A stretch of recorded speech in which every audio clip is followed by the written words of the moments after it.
Quick question.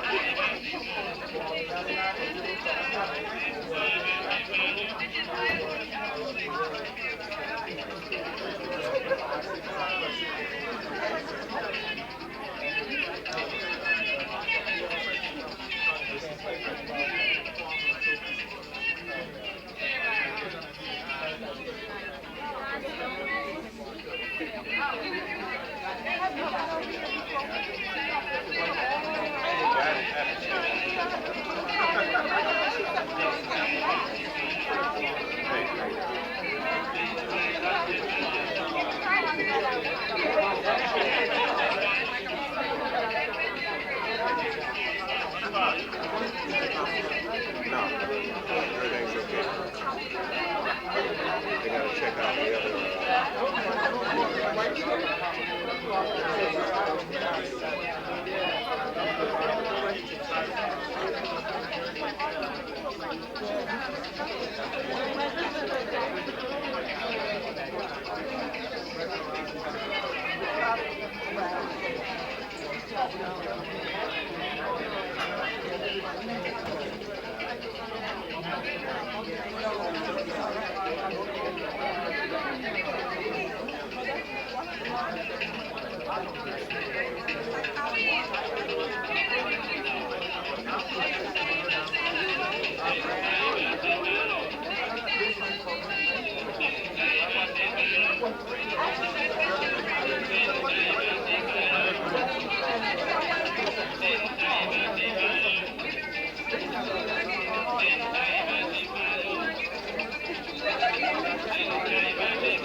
Did you play back on this? Oh, this one works. I've used this. Yeah, everything is working. Yeah. But I haven't played it back. That one was used to communicate. I went to find out myself what it is that I wasn't getting. I don't understand. You know, I prefer the other one. Why the heck?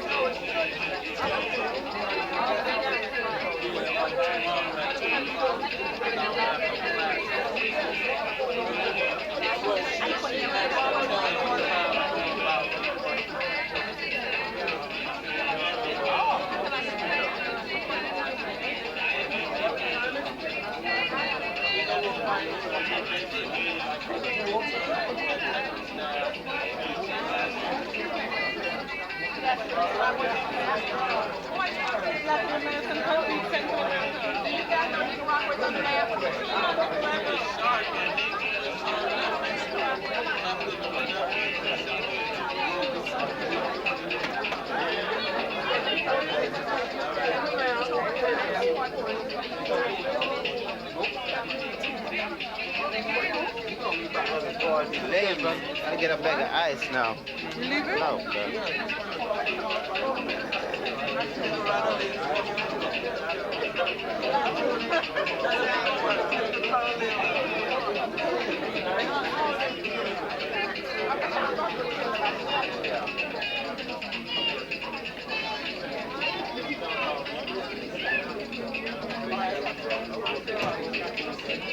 You're right, you're kind of concerned. You're right, you're kind of concerned. Well, I'm always concerned working with video. You know, you never know when it's going to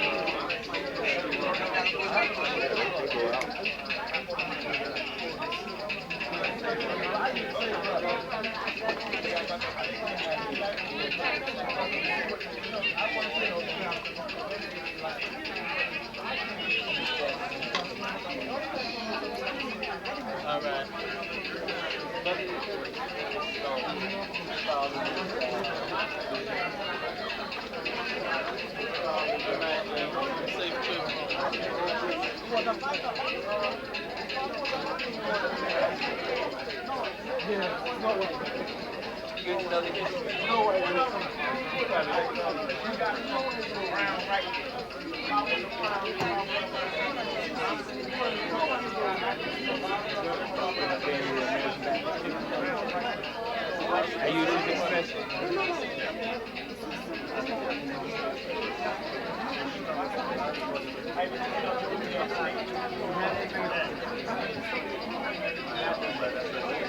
He's an American Baptist. Okay, all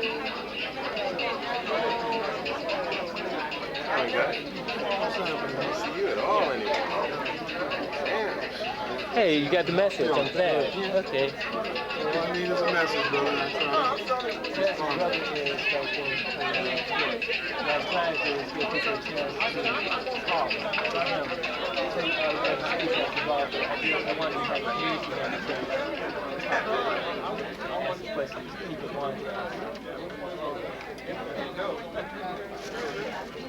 What's up, Joe? What's good? What's that doing? Yeah, man. You looking good. Thanks. Not as good as who? Blue Wayne, man. I've been waiting for it, man.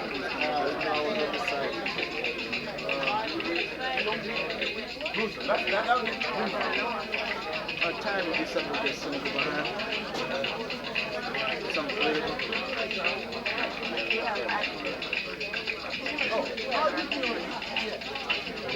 Where's Norman? There he is over there. Tall brother that was here.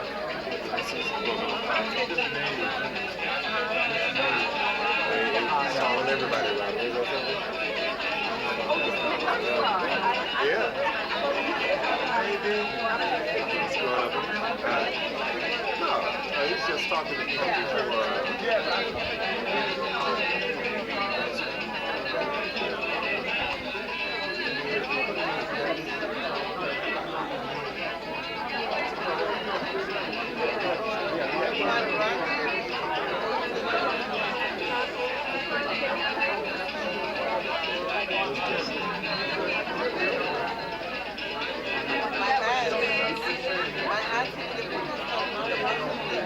So down. Yo, what's it?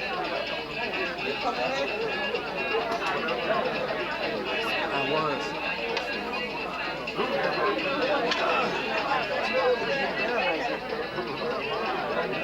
You guys.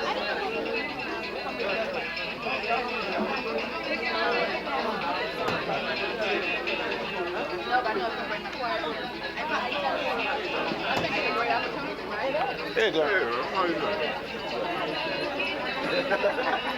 You know,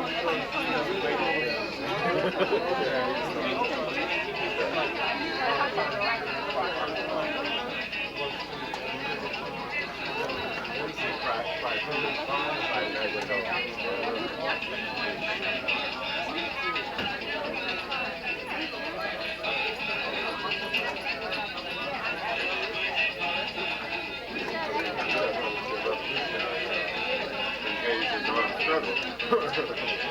I'm saying if you want to go see it. It's not that.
Yes, exactly.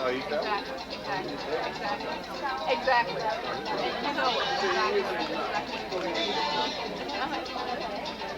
You say you did or didn't?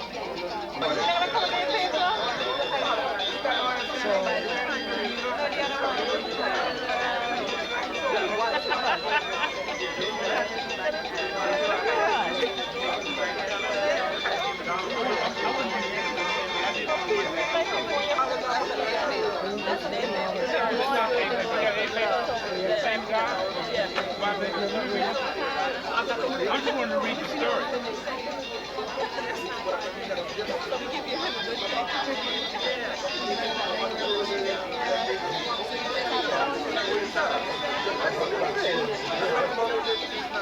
I brought it in. Oh, you brought it? Yeah.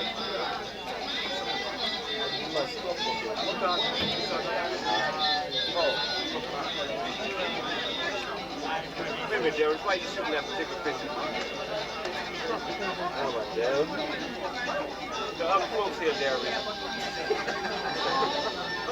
You mean other than yourself? Something like that. Is that what you say? Something like that.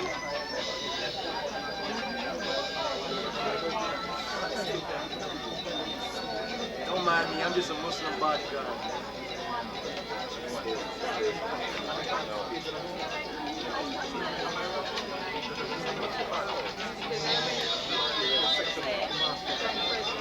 Move to the second portion. Hmm? Move to the second portion.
Good evening.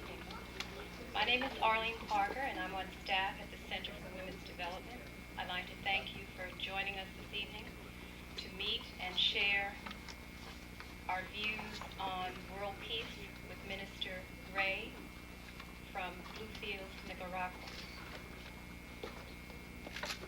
Minister Gray is an American Baptist minister. He is a member of the Ecumenical Council of Bluefields, and he is on the Commission on World Missions and Evangelism of the World Council of Churches.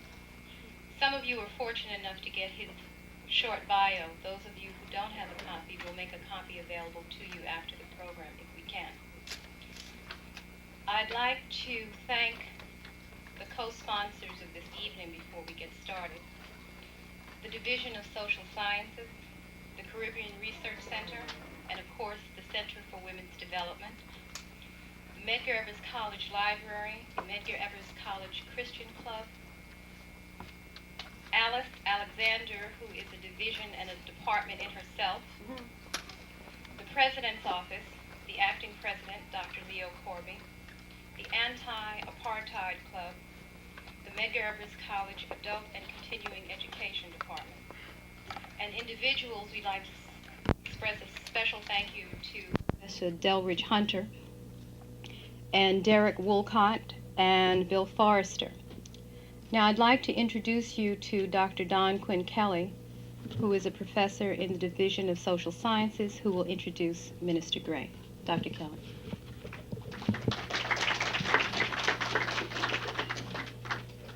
Bill Foster, sorry for the flub on the name.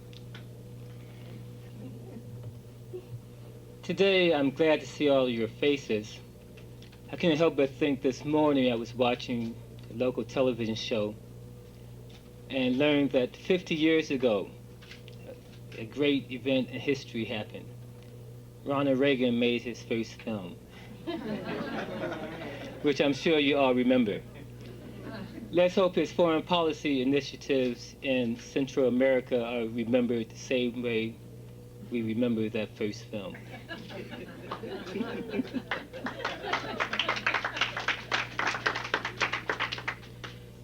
It's hard to think of how to introduce Michael Gray. The biographic statement which you heard doesn't really talk about who he is.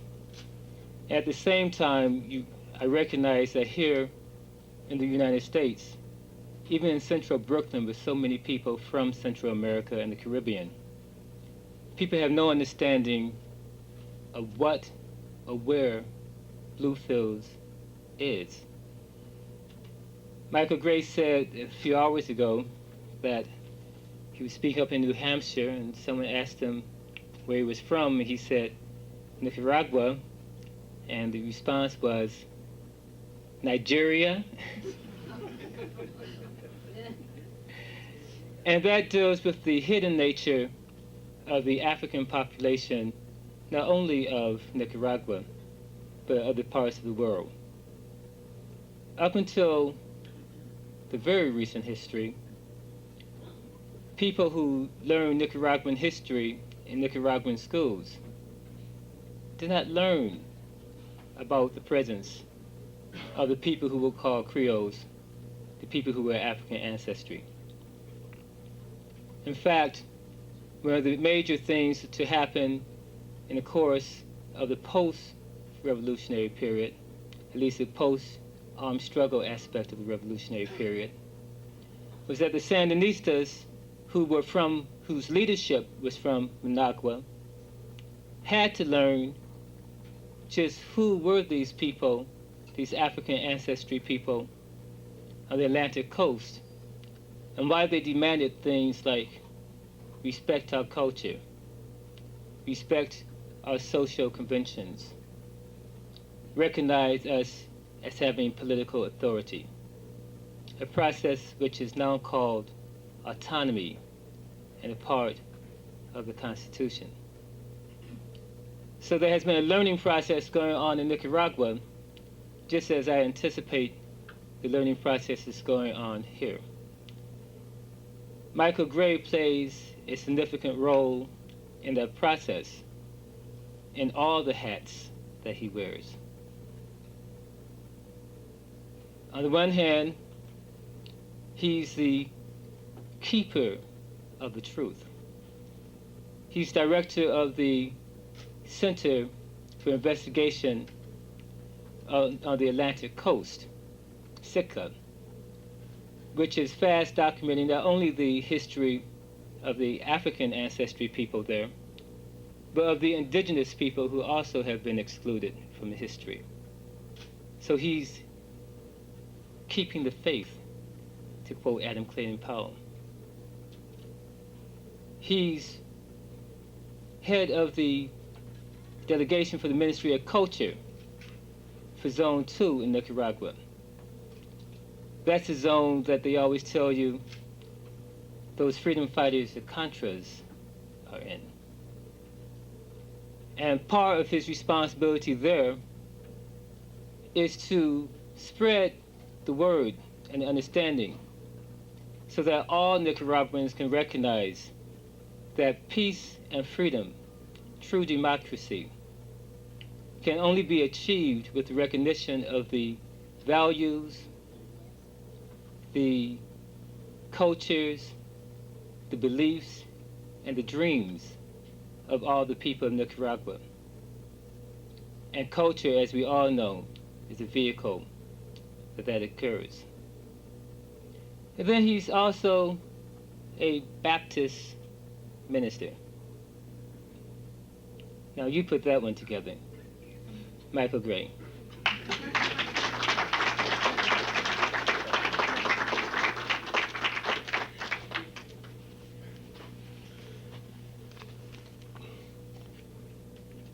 I don't know what to say. I am thankful for this opportunity to share with you a little about my country, and particularly my region in that country, the Atlantic coast, as we were taught to call it. I think it would be more accurate to call it the Caribbean coast of Nicaragua. I don't know how it became Atlantic. We are a part of Nicaragua. Nevertheless, last year, a very good friend of mine from Managua said to me, "Do I have to get a passport to go to Bluefields?" I didn't even know when I screamed at him. It was ironic because after 7 years of Sandinista propaganda about the Atlantic coast being a part of the Nicaraguan sovereignty, that each of those groups were as much Nicaraguan as any of those on the West Coast, he still didn't learn. I wonder where he studied Nicaraguan geography. or who taught him. And that's the situation that the Sandinistas inherited. We all went to different schools, but we used the same textbook. And very little, or if any at all, was said in those textbooks, in the historical textbooks, about the Atlantic coast of Nicaragua. But we were privileged in that area because upon returning from school, our grandparents, through the oral tradition, would tell us the history. So we learn it. But those guys on the West Coast didn't have that privilege. So much so that when the Sandinistas took power, and out of their very serious commitment to deal with the Atlantic coast as they would deal with any other region in the country, their ignorance was their major problem. The black people, the Atlantic coast of Nicaragua is populated by people from 6 different ethnic groups. You have the Mosquito Indians, who are a little over 100,000. Kirkpatrick said they were 270,000.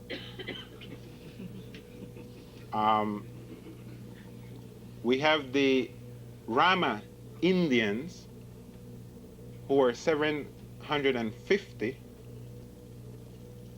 The Garifunas, who are originally from the island of St. Vincent and were kicked out by the British and ended up on an island in Honduras, Roatán, and then they moved to the mainland in Honduras and up to Belize and down into Nicaragua. We have there are about 800 in Nicaragua, and they're the most African people in the country. Then there are the Sumo Indians, made up of 3 different tribes. Then there are the so-called Creoles, whom I would represent, and the Mestizos. We all speak our own languages. We all have our own set of customs and traditions. And the great majority of us were evangelized by the Protestant church. First the Moravian church, then the Episcopal, the Baptist, and more recently, the Pentecostals. Bluefields is actually a city of 30,000 when it used to be 18,000 up until 1981. The rest are a consequence of the war, refugees. 30,000 with 12 religious denominations, including Baha'is and Jehovah's Witnesses.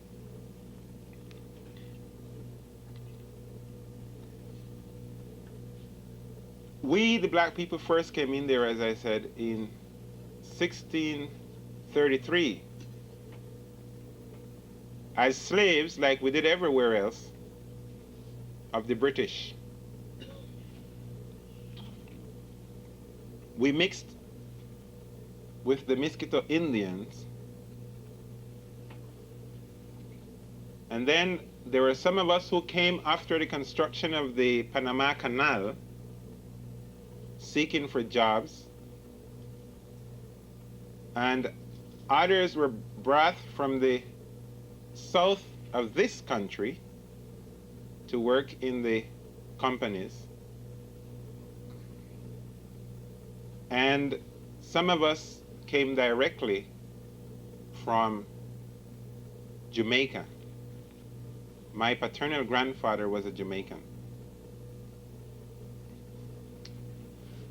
These 6 ethnic groups that makes up 10% of the total population of Nicaragua, which is 3 million, lives in this region.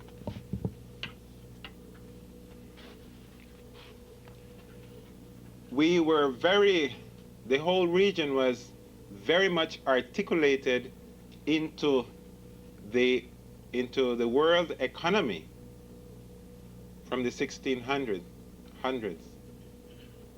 mercantilism. After the British moved out in the 1700s, 1737, they moved to Belize, but they maintained very friendly relationship with the Mosquito Indians, whom, by the way, in order to make friends with them, they created a Mosquito monarchy. So we had kings and queens in our area. They slept in hammocks and lived in thatched houses and with dirt floor, but they were kings and queens and princesses and princes. They maintained very friendly relationship, and we do not know when they returned.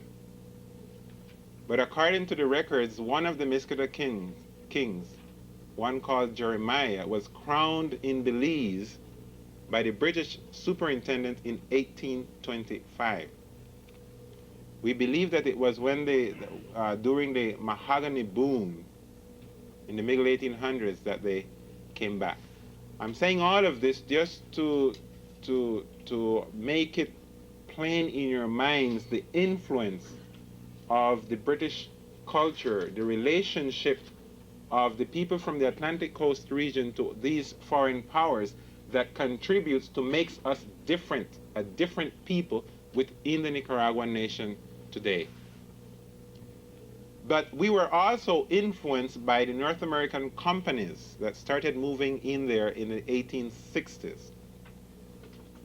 We had the Cookred Development Company, that's near Bluefields.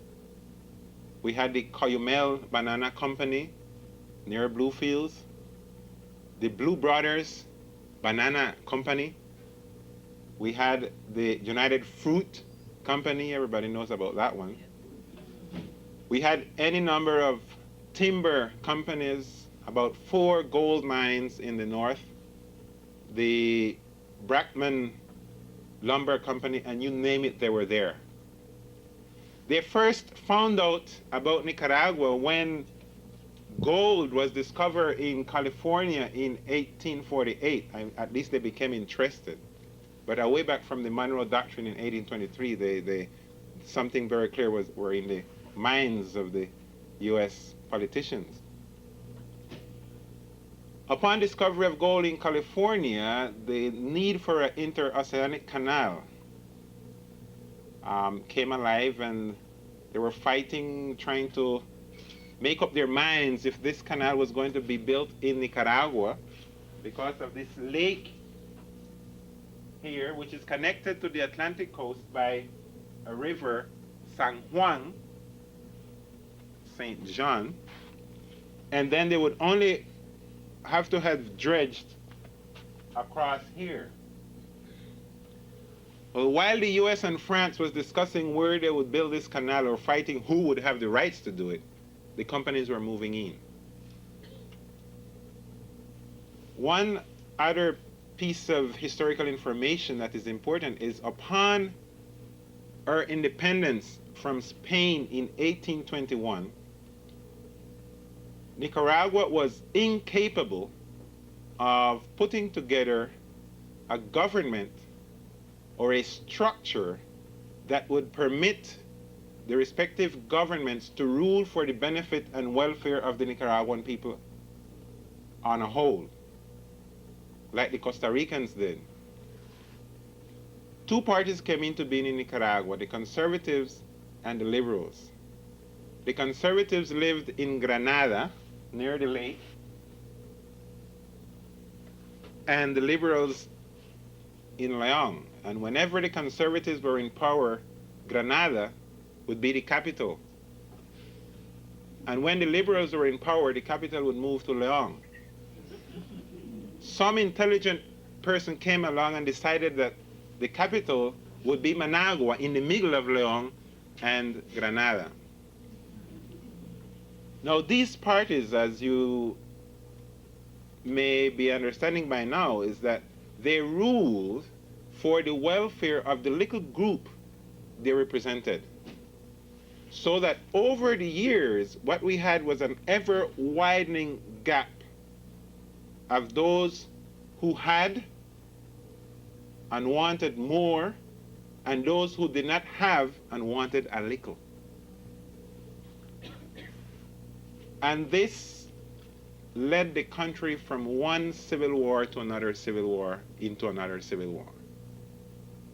And it was one of those famous civil wars that the country was living in 1909 or so, that the US Marines moved in for the first time.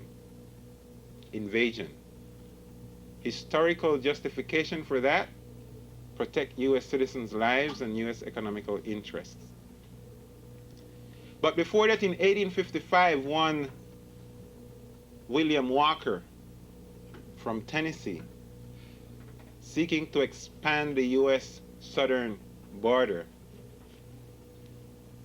came into Nicaragua and made himself the president of the country, declared English as the official language of the country, and was recognized by his president.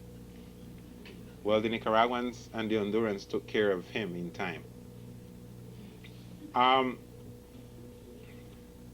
So the Marines invaded in the early 1900s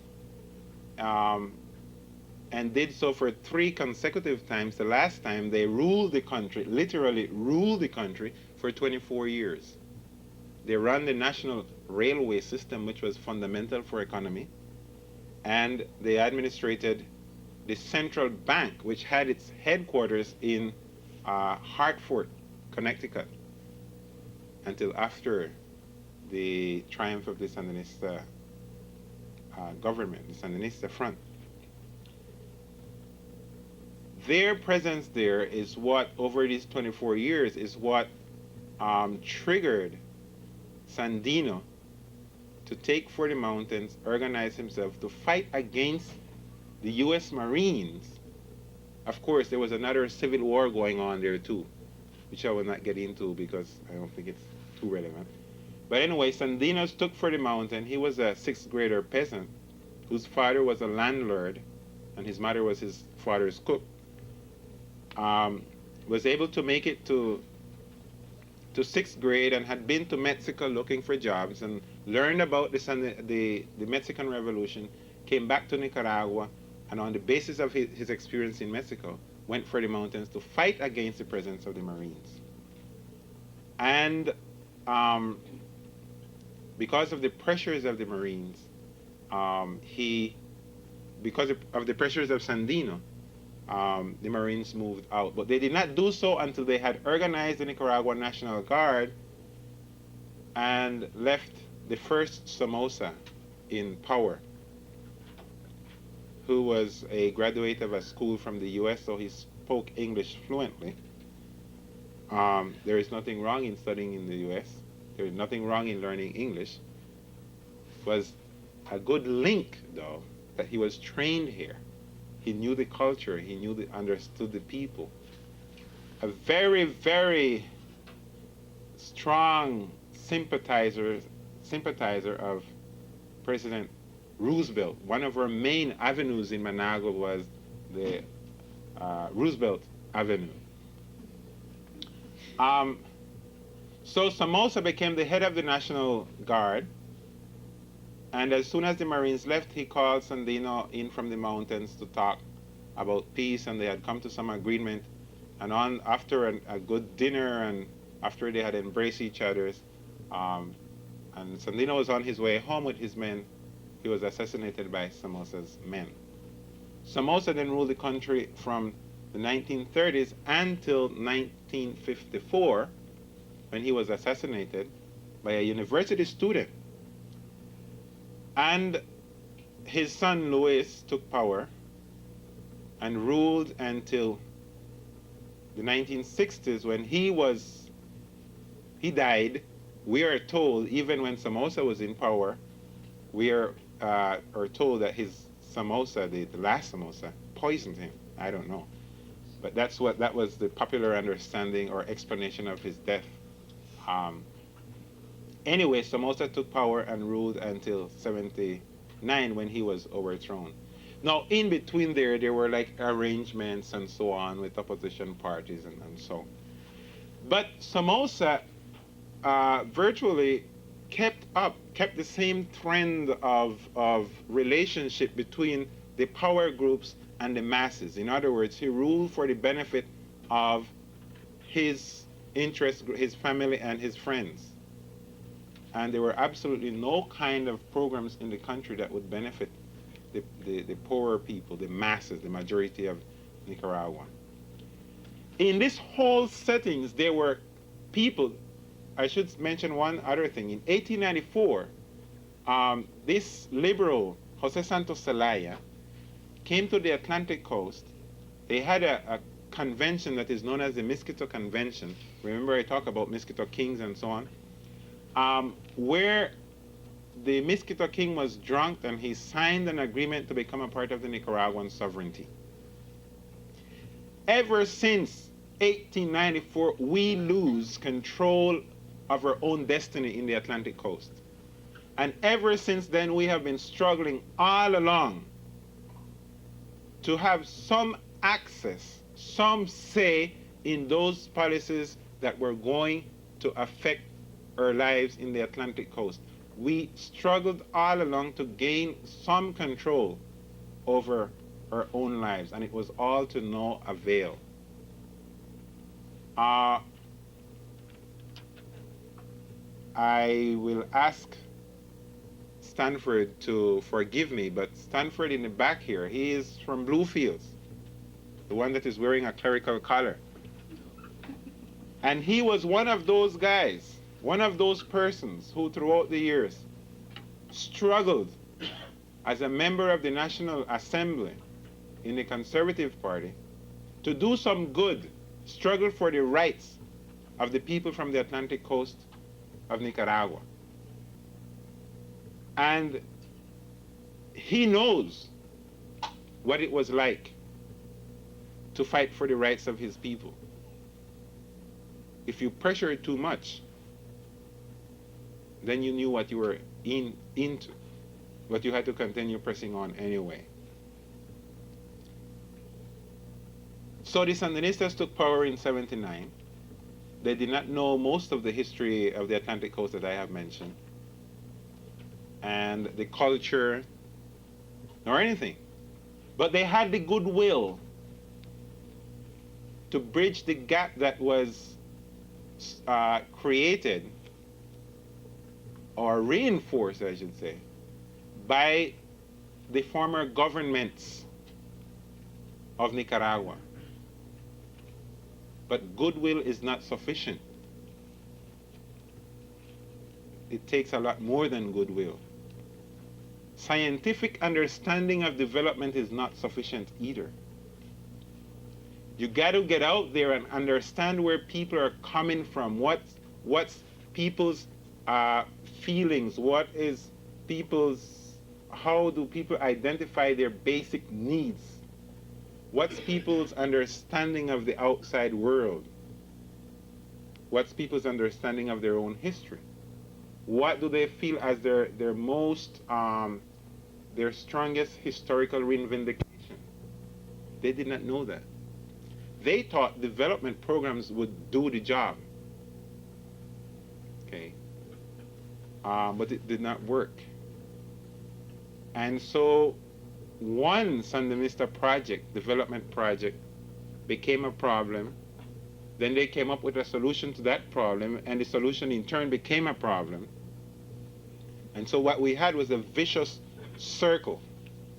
While they were trying to work with the Atlantic coast, by December of 1981, the former Somoza guards who had fled to Honduras when Somoza was overthrown were being organized by the CIA. And the place they chose to begin their battle against the Sandinista army was the Atlantic coast, like the past governments has done before when they had their constant civil wars. They always started in the Atlantic coast, when we were always strangers to their history. Okay. But why? We were isolated out there. We had our own thing going with our own relationships established. And so it was, you know, a good battleground. And this is the place where the most serious problems, the time when the most serious problems started in the Atlantic coast. You had a lot of uneasiness by a people who did not fight in the battle against Somoza, who saw the revolution as strange because they were not affected by the Somoza repression and persecution, the torture of the National Guards like the people in the West Coast did. Okay. So they saw the revolution as strange, and then they did not understand where the Sandinistas were coming from anyway. Okay. So you had all these problems, mistakes. I'm going to put give you one example so you can understand maybe a little what I'm talking about when I refer to what I refer to as mistakes. The Mosquito Indians has a tradition they call pana pana. It's a kind of a co-op system. It's working together. And all the families, or most of the families from one village, would get together and help another member of that village to build a house or to harvest the rice or to plant the rice. But the owner of that rice field upon harvest was not obliged to share the income with any member of the family of the village. And the members of the village would not expect that person to share with them either. The Sandinistas thought that was a good principle to build on. So they brought in their co-ops, you know, plant rice, we'll lend you the money from the bank and whatnot, and they did so.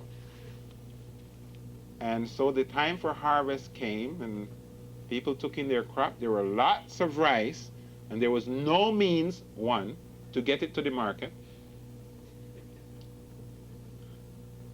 And then they had the shared responsibility at the bank to reimburse this money. On the other hand, in the concept of the co-op, they would have, if they were successful in marketing the rice, they would have to have shared the income. Well, it was a failure, and it is this day, and you don't find one Mosquito family who is willing to go out there and work in a co-op anymore. I mean, it's a good thing. It has been very successful in the West Coast. Among the mestizos, or people of Spanish descent, we call them Spaniards, especially when we are mad, and that's not friendly. Stanford, you know that. So that, you know, Spaniard, those Spaniards, we say. It's successful among them, but not with the people in our area. So those are the kinds of problems.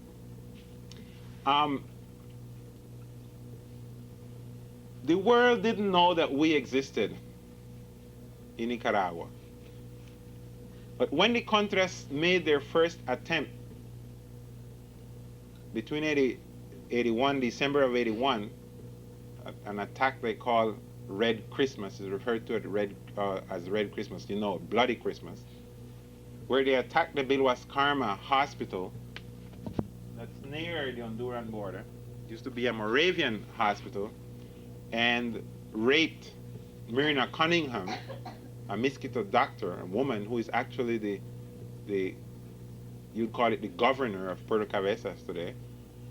And further on in 82, when the Sandinista, the Contras, the former Somoza guardsmen, started fighting to come in across here, in this area, to come into Nicaragua, the people who were directly affected by that was 40 Mosquito villages right along the borders of that river. And so the Sandinistas had to take a decision. You either leave the people there and have them ill-treated by the Contras, or you relocate them. That's one thing. The other thing is, relocation was important because if you did not relocate and you move in the army, then it would be a problem. The people there would be exposed. You can get into academical discussions of that. You know, what was the main objective? What came first?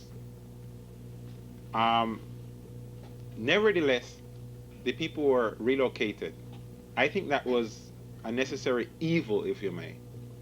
What I still do not agree with is the way it was done. People were not prepared psychologically for that. You know, they drove in on a helicopter, loaded children and elderly, and moved them into this, in the middle of nowhere.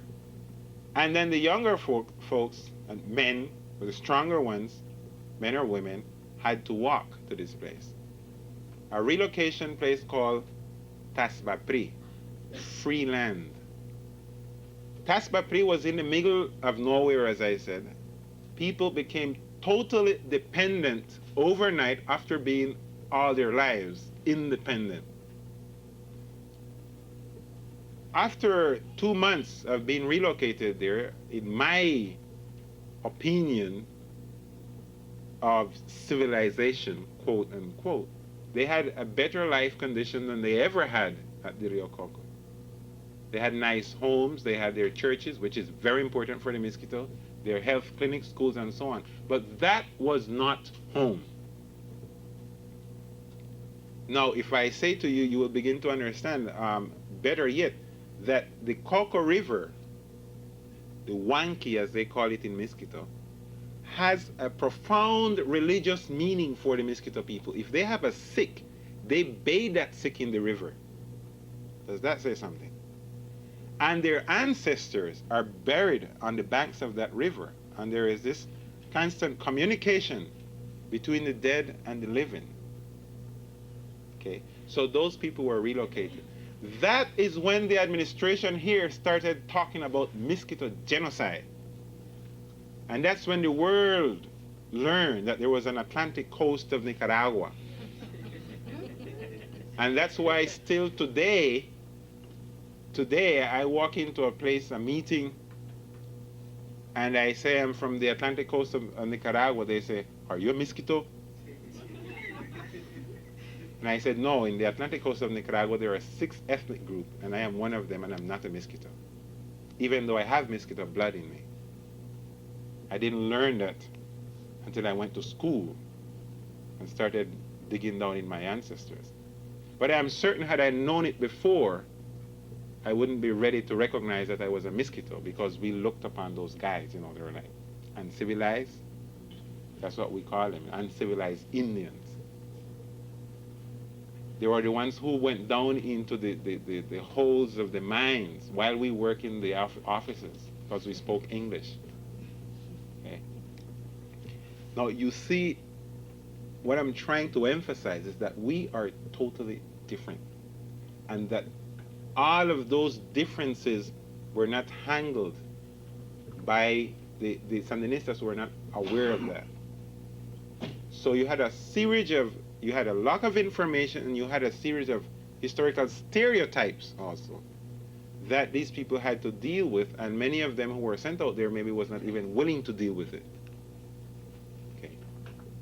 There was an occasion when they even called us black monkeys, I mean, you know.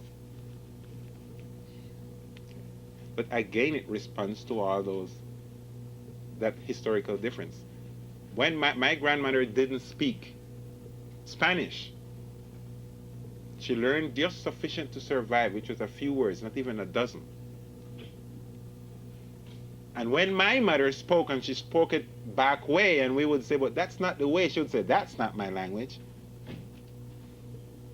So you, again, I'm only saying these, using these examples so you can be clear of the differences between both regions. So the Sandinistas has made many mistakes. Most of the mistakes has occurred because of lack of information. Now, what has they done to make good where wrong happened. One of the first things they did in 1982 was to create SIDQA, the Center for Research where I work, the research center where I work. And we have, right now in SIDQA, we have an anthropologist from New York, an anthropologist from Iowa, an economist and ecologist from Michigan. We have a sociologist from Argentina, a linguist from California, another linguist from Oregon, and we do have some people from Nicaragua. I am from Nicaragua and I'm a theologian. And there is a sociologist from Nicaragua and a historian from Nicaragua and the administrators and so on. But there are no Cubans and no Soviets. But there are Cubans in Nicaragua. I haven't seen a Soviet, a Russian yet. But I've been attended in the hospital by Cuban doctors.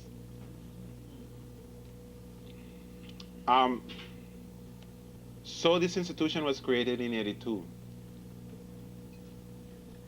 Very soon the Sandinista government found out that they did not have monies to pay people to hang around reading old documents and interviewing the elderly in Bluefields and the communities, and in Puerto Cabezas and the communities around Puerto Cabezas.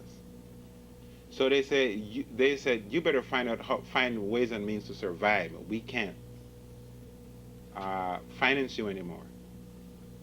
So we are actually autonomous, and we get help from around the world, non-governmental institutions.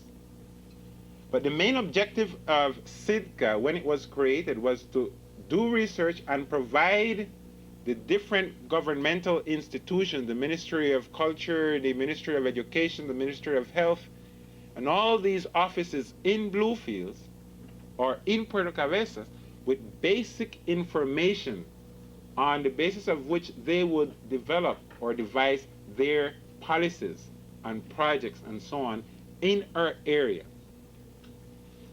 And SIDQA served its purposes then, and now later on, a year ago, we decided that it was time for us to do more long-term research, because if we did not do so, we would be constantly having to do conjunctural analysis of things to respond to needs that happen, problems that would emerge along the way in the process.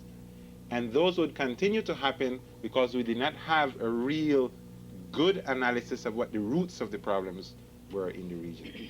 So that's what SIDQA is doing. But SIDQA didn't solve the problem. It helped. In '83, they decided that the central government really, Daniel Ortega or the junta then, couldn't stay in Managua and govern Nicaragua. So they regionalized all the whole government structure. So that's how I became the head of the cultural delegation. I represent the Minister of Culture in Bluefields and for the whole southern Celaya, or the southern Atlantic coast. And then they have a person who represents the Minister of Health and so on. Well, that worked for the rest of the country, but it didn't work for the Atlantic coast. 2 years ago, they named a commission, the government named a commission to consult with the people in the Atlantic coast about the idea of autonomy. And people were like turned on with the idea.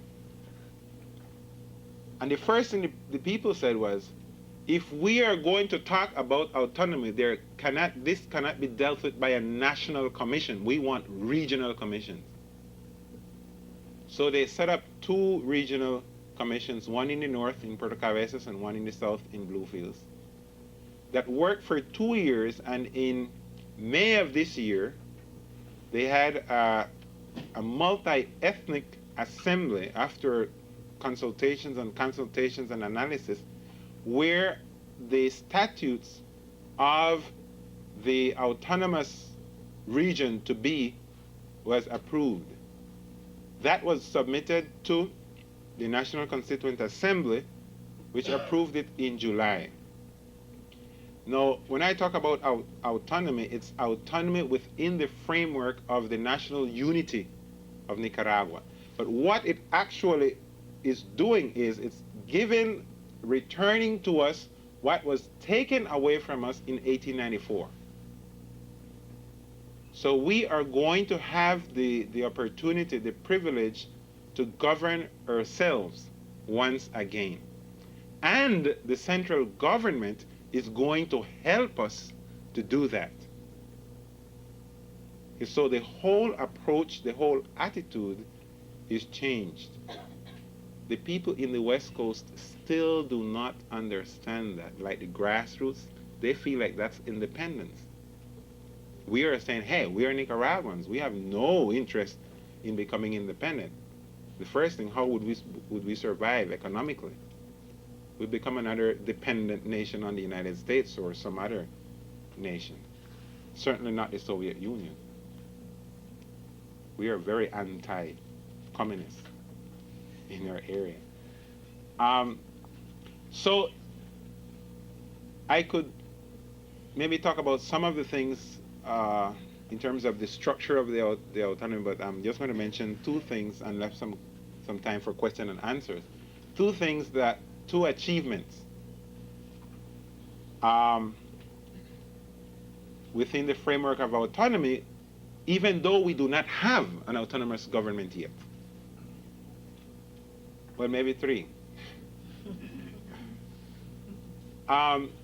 Since we did not participate in the whole revolutionary war against Somoza, as I repeat, we feel ourselves as, strangers to this whole thing.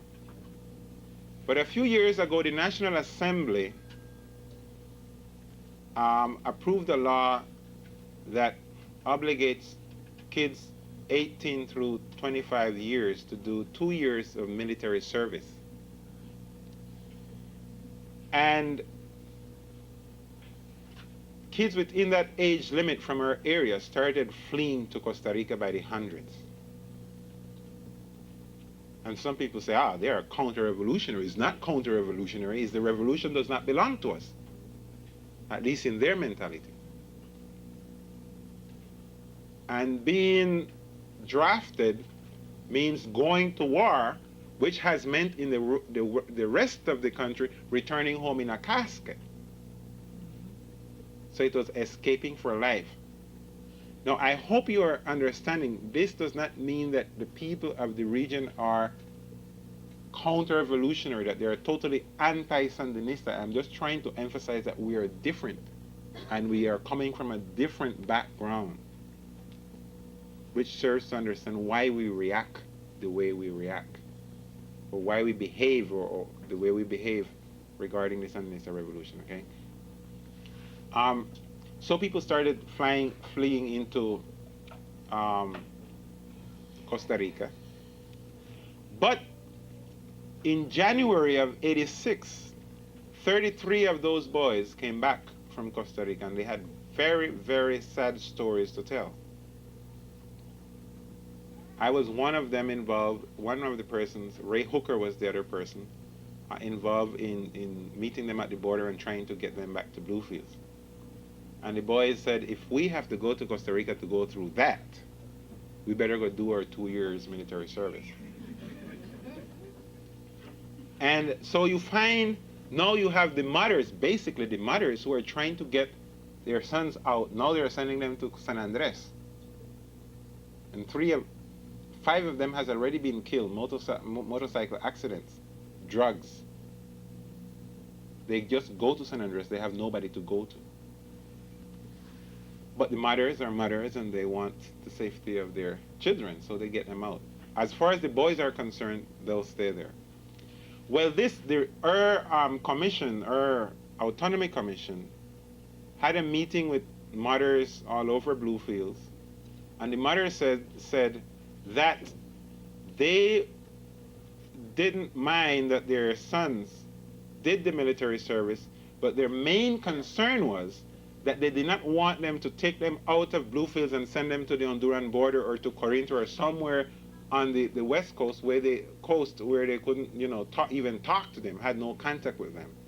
And they said, well, why don't you have them do their service in Bluefields? Now, I mean, if they draft 200 boys every year, what you're going to do with all of them in Bluefields?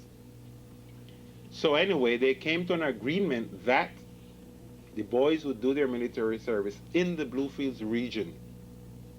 And the Minister of the Interior, that is responsible for the draft, has lived up to that agreement up until now. One of the other things the parents ask for is that boys who are in their last year of high school should not be drafted. And that also has been respected. Boys who were the sole source of economical income for their families would not be drafted. And that has also been respected.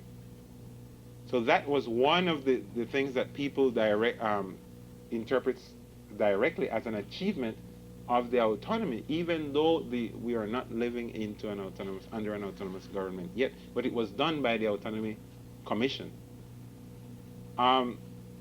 Another thing is the bilingual bicultural program. That's an achievement.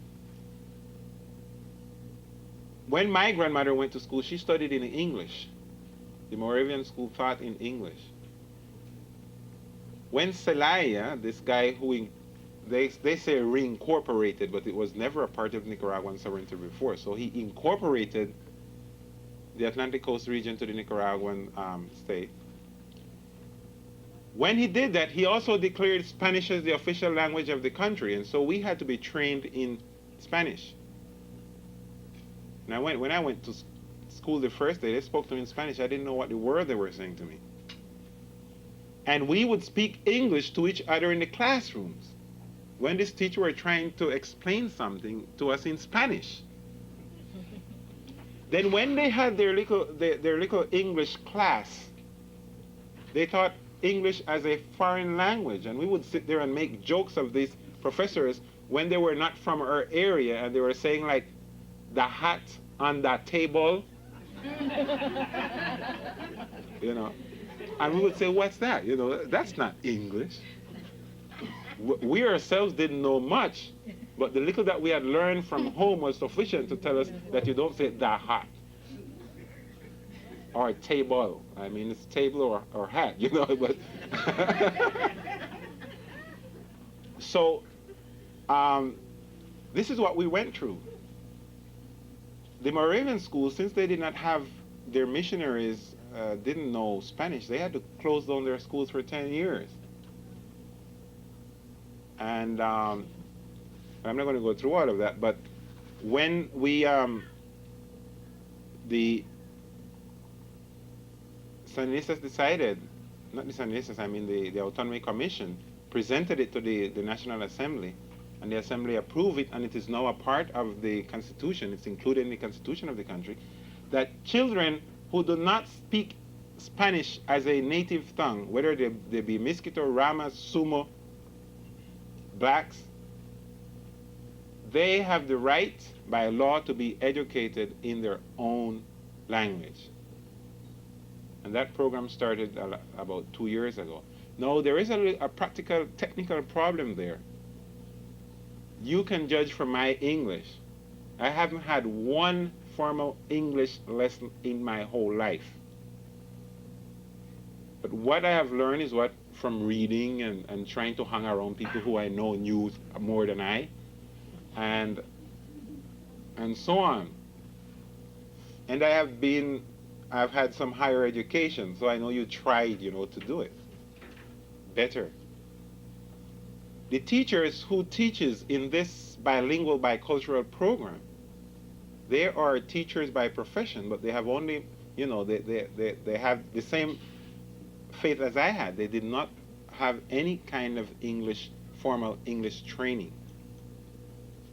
They speak better English than the English professors they all had in school, but not sufficient to teach people to read, and write or grammatically, teach them grammatical English.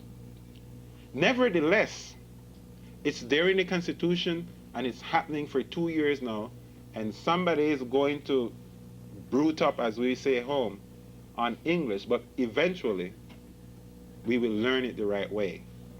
And I think it's the attitude behind the whole thing, and not just what happens today. One other thing that has happened in this whole autonomy process is that by law, all people who do not speak Spanish as a native tongue will have the right to be judged and defend themselves in their own language. Now, those are just some of the things that the autonomous commission and the whole autonomy government will make possible for the people of the Atlantic coast of Nicaragua. Now, I am not saying that Nicaragua is a haven. While Nicaragua is not the kingdom of God, it is also not Dante's Inferno. Okay?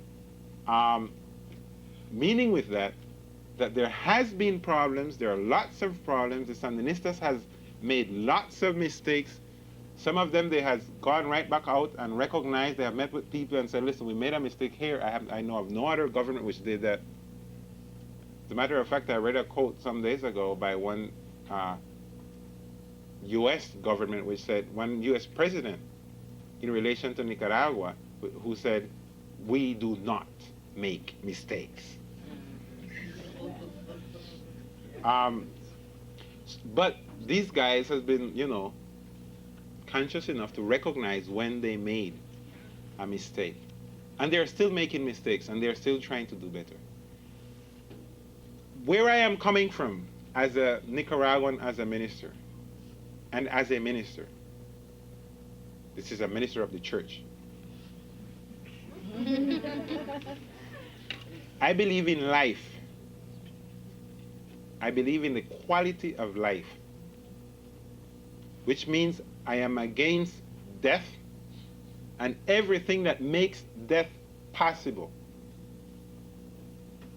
And if there is a government in Nicaragua which is struggling to make life possible, then if I am going to be a responsible Christian and a responsible citizen, I have to support that government.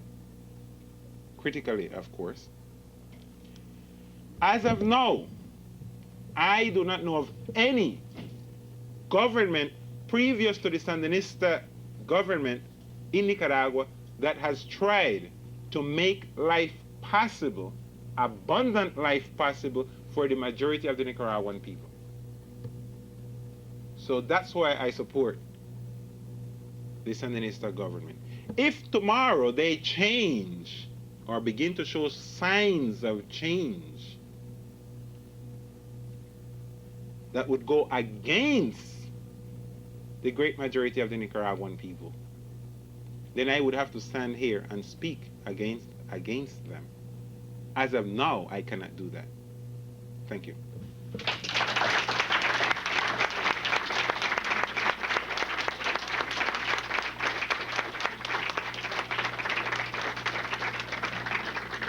Thank you, Minister Gregg. We're going to entertain a few questions, but before that, I'd like to introduce Dr. Liberta Mays, who is the Acting Dean of Academic Affairs and Deputy to the President. She's the Dean of Academic Affairs and Deputy to the President. Dr. Mays.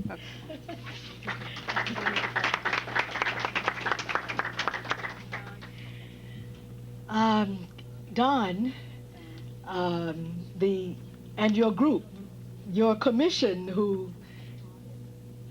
is sharing with us and inviting this minister today, faculty, friends, guests, children, we are just elated to have the opportunity.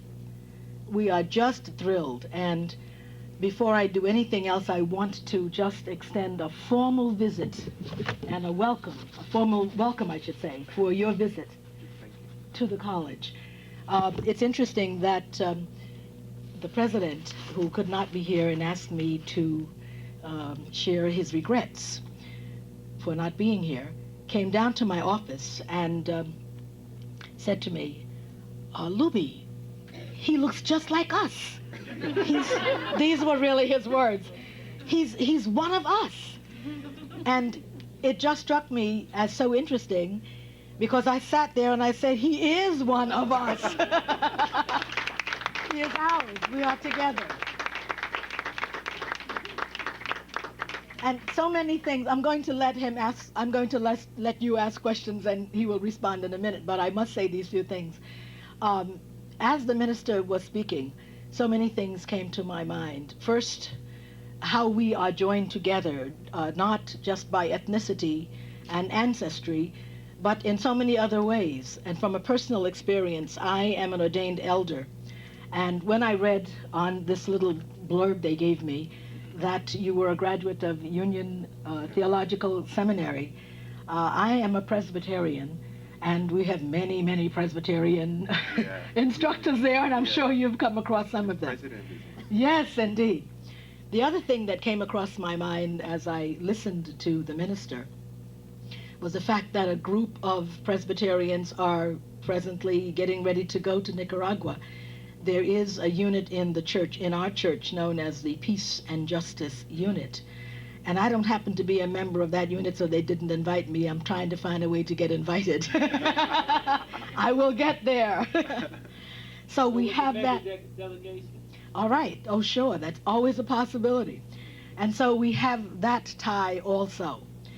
The other thing that came to my mind, and this will be the end, is that when he was talking about the region of Nicaragua from which he comes, I remember about a month ago in the New York Times, there was an article, as there are many, you must imagine, and this one had a little tiny map, and there was a little column about the people who lived there, and it was only then that I realized how our ancestry was the same, because they showed pictures and they talked about the similarity of customs and ancestry and our roots.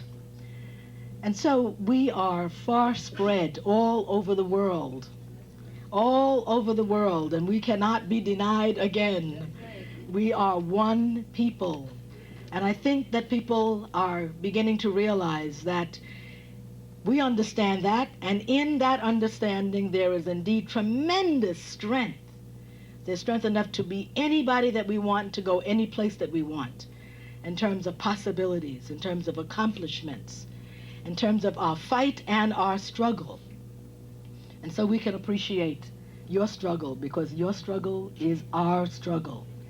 And we welcome you, and we want you to stay for a very long time. And God bless you. You want us to give this now? Yeah, all right. I love standing in for the president. I get to do all these lovely things. Here's a special presidential citation. Medgar Evers College, it reads, City University of New York, Brooklyn, New York. Let me read it. Human freedom and social justice are the meaning of true democracy. Regional and world peace can be based on nothing else. Human freedom requires that both individuals and nations be allowed self-expression in their culture and in their political and social institutions. Social justice requires that the isms of oppression, racism, sexism, classism, elitism be eradicated and new systems of human societies be constructed based on the guarantee of human rights for all. New nations and old nations alike must strive for true democracy. Whereas Medgar Evers College of the City University of New York was founded with the mandate to use higher education to ensure human freedom and social justice. Whereas this mandate is reflected in the commitment to encourage respect for the individual and for other cultures, and to teach that social change is positive when it helps world populations to achieve self-realization and self-determination. Whereas the people of Bluefields and the Atlantic coast of Nicaragua share a common cultural heritage with the Medgar Evers student population and the black population of New York City, the largest African people's population of the United States. Whereas the Constitution of Nicaragua promises a guarantee of human freedom and social justice to all, a respect for human rights, gender and racial equality, family rights, and an end to age discrimination, and the protection of the social, political, and cultural rights of both the indigenous and African ancestry population of the Atlantic coast through the process of autonomy. Be it resolved that the visit of the Honorable Michael Gray on this day, November 12, 1987, represents one small step towards achieving world peace and true democracy and better relationships between the peoples of the United States and Nicaragua. Therefore, the President, his administration, faculty, staff, students, graduates, and community council join in respect and welcome to the Honorable Michael Gray to the Medgar Evers College campus. And it's signed Leo Corby, acting president, Medgar Evers College.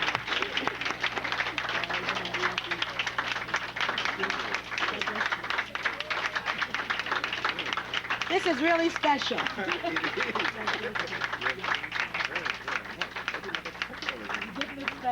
Well, you're special. And now Minister Gray will accept some questions, and I'll sit down. And I'll just put this right here for you. Thank you. We'll just put it right here. Excuse me. We have questions. We can only take 5. I think 5 is the hour? No. Okay. Questions? Let me see your hands. 1, 2, 3, 4, 5. There's one Take in the up. back there. First question. You have to speak loudly. Do children play a big part in the peace movement in Nicaragua? Did whom, pardon? Children. Lovely. The Ministry of the Interior has long ago, for about 6 years now, has a motto that says, how should I say this? Torch, I don't know. No, it's not torch. Children are the mimados. Who speaks Spanish here? Mimados. When you, huh? Pampered? No. Or the special gift and subjects of the revolution. And one of the main objectives of the Sandinista police force is to protect children. And that's, you walk over Managua and you see it posted on billboards. So children play a very important role in the revolution as a whole. Then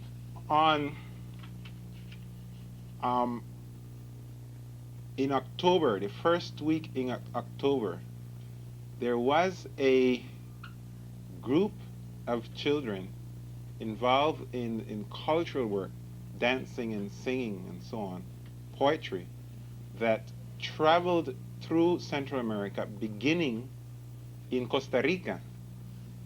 And a group came from Costa Rica. They performed in Managua with a group from Managua, and then they moved on to El Salvador, Honduras, and then they ended up in Guatemala. So by the time they arrived in Guatemala, there were 5 groups from the 5 Central American countries saying their word, making their contribution towards peace, the achievement of peace in Central America.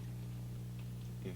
You mentioned that the boys in Bluefield were drafted to fight in that area of Bluefield, on the west, the East Coast. East Coast. I understood that the Contras were also there. So do they fight with the Contras in there? Is that what's happening? This has not been spoken. But first, the boys were drafted to fight wherever they were called upon to do so, and the parents spoke to the Autonomy Commission, and then that was an agreement that they would stay in the region. Well, one of the good things about that is that the boys are now in the villages of the Atlantic coast, and the boys from the region understands the people from those villages better than if a group of boys were sent from Masaya, who in the first place don't speak English, and if they don't speak English, they don't even have a knowledge of Mosquito either. Whereas we speak English and we have a good knowledge of Mosquito, and many of us understand and many of us speak the language. So these boys are in these villages, and but the ones who are like out there fighting against the Contras are people who come in from Managua. So whenever there is a problem, they'll bring people from Managua or people who they have in Bluefields from Managua, and they'll send them out to face the Contras. Now, there has been just 2 military attacks where people from our area has been killed, and there were about 3 killed, and they were all mestizos. So the black people, even though they were like sorry, it's like, you know, those are Spaniards too. Excuse me. I'll ask you in the interest of time to allow those people who are not part of the college or the college faculty to ask questions. This gentleman and then this young lady over here. Okay, and if you'd like to speak to Minister Gray after we're wound up the program, then you can ask him the questions personally. Okay. This is one example. What other plans do you have to contribute toward forging ties between your community and, say, the African American community here, or develop understanding? Yeah. That has been a major concern, a personal concern of mine. I am very, very, I can't explain how thankful I am and how happy I am to be here. Because I have spoken to groups across this country, and like mostly church groups, and they were always like white congregations. And when I was a student at Union, I would ask my professors, you know, I mean, where are the black people? Where are the black people? You wouldn't find them. And I would have, you know, a lot of logical explanations. It's a whole white group coming from the Presbytery. Yeah, beginning with the Presbyterian Church. Yeah. Earth Center, we are now, what happened, you see, is I can't do it I can't come to this country and begin to make links with groups here to carry them to Bluefields. Because if the people in Bluefields are not aware, if they're not linked into the struggle of blacks around the world, South Africa, for example, and blacks from here goes there and begin to use all this revolutionary discourse, they're going to say, where are you coming from now? Okay. So in place of doing good, what we do is just block the whole process. So our institution has been, first we have to deal with the whole identity question. We have people like me, black people of African descent are referred to as Creoles. Creoles meaning not black, not Africa, but has some kind of European. Okay? No, you know, Creole is not negative, but black is very negative. And you have, I used these words earlier today, people black as paid, you know, and when it has happened to me, I talk about, you know, we black people, so and so and so, and they'll say, black? Where you see black here? We don't have. You know, and my own aunt, you know, I know my family there, most of them are like light skinned, like I see some black people in this country. They're light skinned and they have what we call good hair, meaning it's not kinky. And the local radio station, I remember last year, the end of the year, they were like doing some history of the Atlantic coast, and they talk about the black people coming from Africa as slaves and so on. And my aunt was terribly upset about that. You know, we didn't come from Africa. Where do they see Africans here? And then I would have to try to deal with that and say, no, we're not Africans, but so and so, to help her move her along. Yeah. So in SIDQA, in the Earth Center, we started last year a process. For political purposes, we thought that unless the people started to identifying themselves as black, we would not begin to move. So this whole dialogue started, and now, to our surprise and happiness, some of the people who are very strongly respected in the community and who identify themselves as Creole and always argued for the Creole identity are now saying black. So, and the other thing is we're now putting together an organization of Creole people. And we had a big discussion in August around what name was this going to, how are we going to identify ourselves? And one of the same persons who has always historically argued for Creole, argued very strongly for blacks or people of Afro-Nicaraguan. Okay. So those are the two options. Now, I would prefer Afro-Nicaraguan. It says a lot more. But if the majority says black, fine, I can go along with that. What I am not, what I don't want we fall into is this Creole business. Now there is a very interesting history behind this whole Creole versus black thing, and the church is very tied up into that. You know, the missionaries made a difference between the Creole and the Negroes. Right. You know? And we inherited that, but I won't get into that. Okay, next question. Is it young lady right here? This is also a question about integrating your area with other areas in the world, but what is the prohibition now under the autonomy as far as the relations between the rest of the country? Are people going to, for example, the schools, are you going to go to school in English or Mosquito or whatever? Is there a required Spanish for, what is the setup in order to function with the rest of Nicaragua? Yeah, well, as I said, my mother didn't speak Spanish that well, but she lived in Managua for 20 years.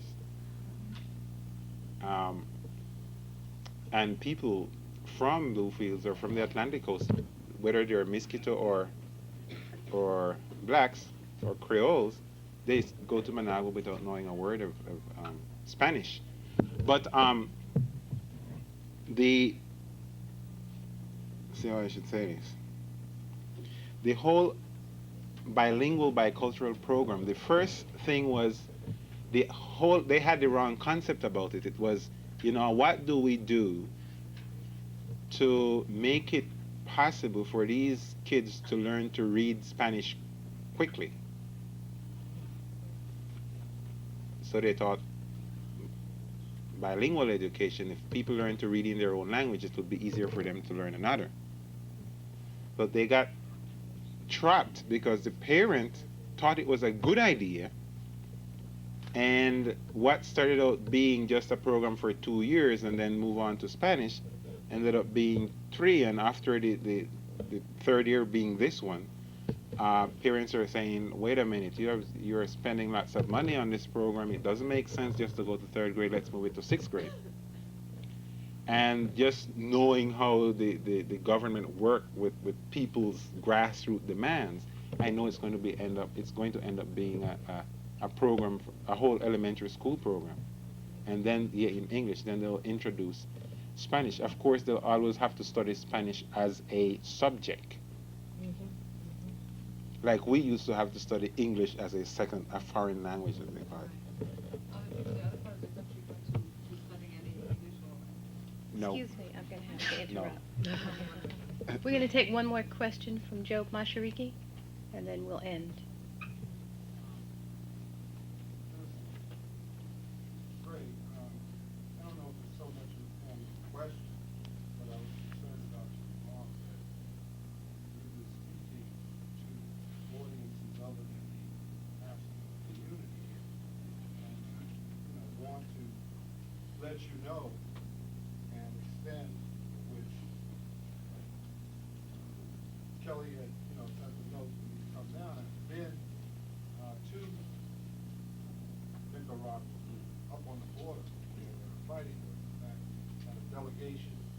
veterans that went down to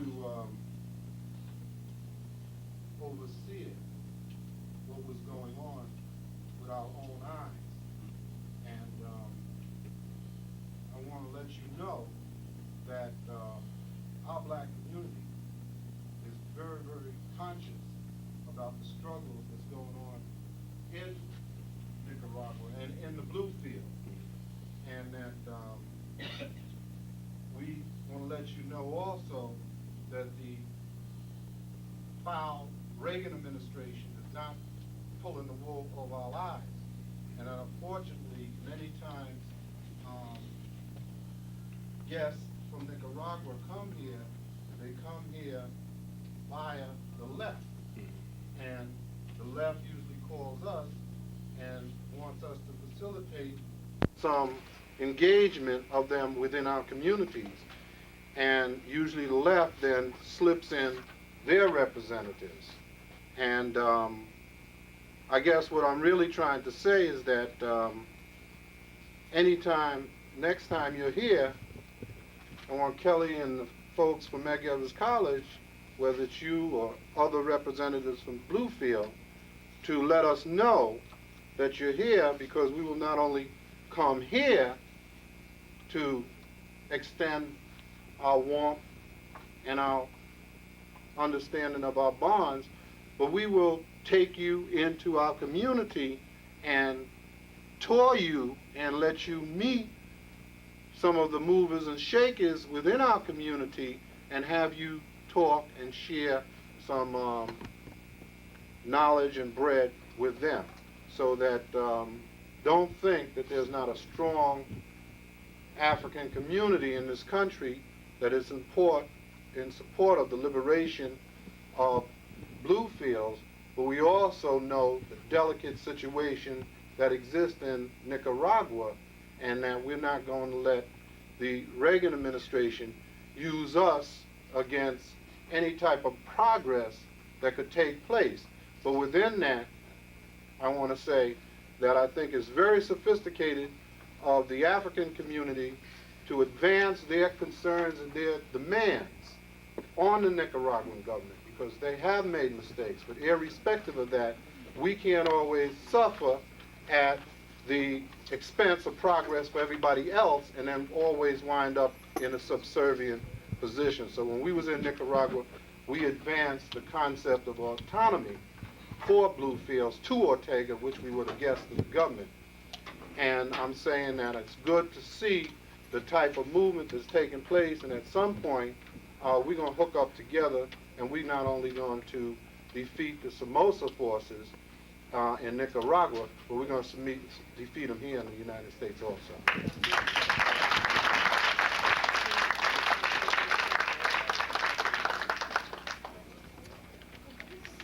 Yeah, I appreciate your comments. What I was trying to say is that like when I was at school, most of my experience was with white Presbyterian or Methodist congregations. And I did say that when I inquired why, I got very logical answers. And one of them was, black people are aware, but most black people have lots of other things to really worry about. Survival. Survival.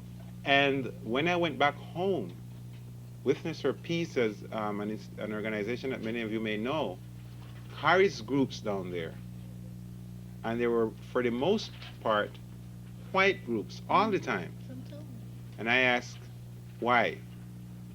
They said not many black folks can easily pull out $700 and even more, over $1,000 to go to Nicaragua. And I think that's a reasonable explanation. But sacrifices sometimes are required. I mean, any good liberal can say we support you, but it takes a little more than liberalism.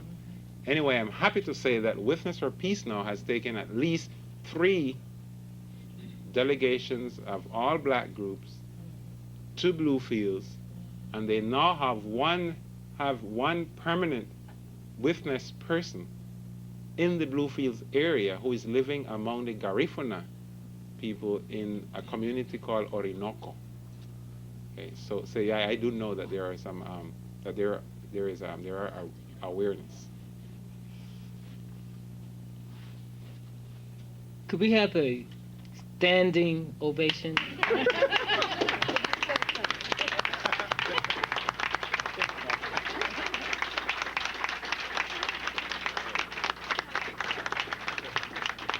And while you're standing, I'd also like to thank a couple of people who didn't get thanked. Yvonne Bennett from the library in the back, and the staff.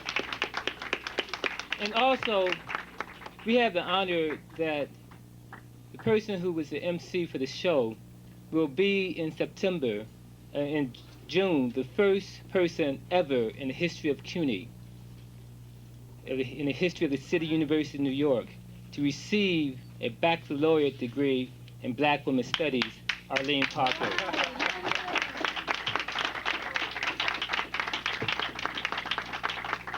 So thank you all for coming. If you really want to go to, the announcement is that there's a benefit with all the funds going to Nicaragua with a movie called Walker, which deals with the invasion of Nicaragua, which was spoken of during the speech.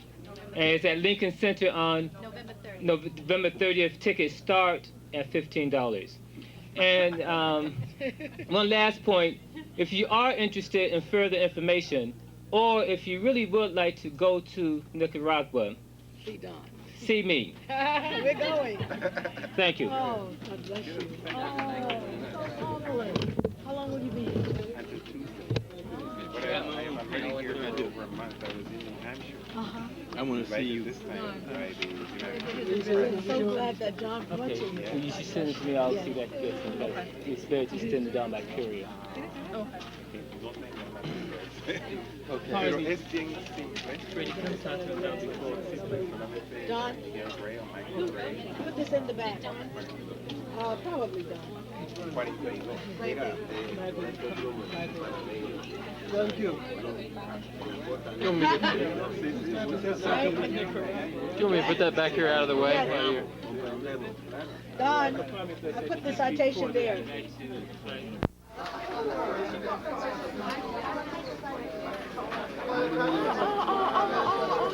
Oh, yes. Okay. Okay, so we passed by there. Okay, good. Okay. All right. I love you. We have a test on what? On this? No, we have a discussion. We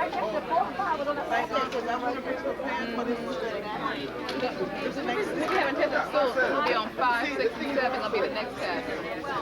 5, 6, and 7. And 8. 5, 6, 7, 8. We got a small chapel. Good night.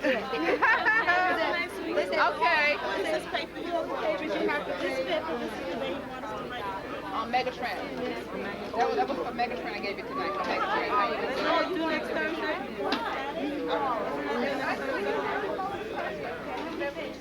No, I don't put a limit on it. Remember, that's a big book. See, that's why I wanted my paperback so I could see if you wanted it written, if I wrote it the way you wanted it. Well, I'm giving out, I'll tell you what then. Stop them off. Are you here Monday? Monday evening? No, but I have to come Monday evening. I'll stop by Monday evening. I'll try to go ahead and read yours and give it back to you. Can you write it? I can't write a note now, honey, but send me later. Okay, so send me later. Send me Monday about that, all right? Right, when I come from my Okay, fine. But again, like I said, your name is on the bottom of my roster, so you don't have a problem with my class. It's the other classes. Yeah, well, because I wrote your name on the bottom of my roster. The teacher I have on Tuesday did too. I was just making sure. I don't want to be tell me I wasn't in this class. No. Once your name is on the bottom of the fifth roster, you're okay.